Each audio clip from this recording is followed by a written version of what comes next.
दुपारी जेवल्यावर फक्त 5 मिनिटं म्हणून पडता आणि थेट 2 तासांनी उठता आणि उठल्यावर फ्रेश वाटण्याऐवजी डोकं जड होतं, आळस येतो आणि मी कोण आहे, कुठे आहे अशी अवस्था होते. दुपारी हो, तर तुमचं झोपण्याचं गणित चुकतंय. सायकॉलॉजी आणि सायन्स सांगतं की दुपारच्या वेळी तुमची बॅटरी चार्ज करण्यासाठी फक्त 10 ते 20 मिनिटांची पॉवर नॅप पुरेशी असते. फक्त 20 मिनिटं?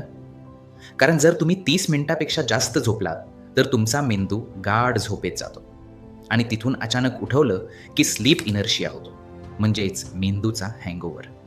त्यामुळे तुम्हाला दिवसभर सुस्ती येते. उलट 10 ते 20 मिनिटांच्या झोपेने फक्त मेंदूला रिस्टार्ट मिळतो आणि तुमची कामाची स्पीड, अलर्टनेस आणि एनर्जी लगेच परत येते. त्यामुळे उद्यापासून दुपारी कुंभकर्णासारखे 2 तास झोपू नका, तर 20 मिनिटांचा अलार्म लावा आणि जादू बघा. तुम्ही पॉवर नॅपर आहात की दुपारी घोरणारे कुंभकर्ण? खरं सांगा कमेंटमध्ये. मनाचे खेळ, परिस फाउंडेशन.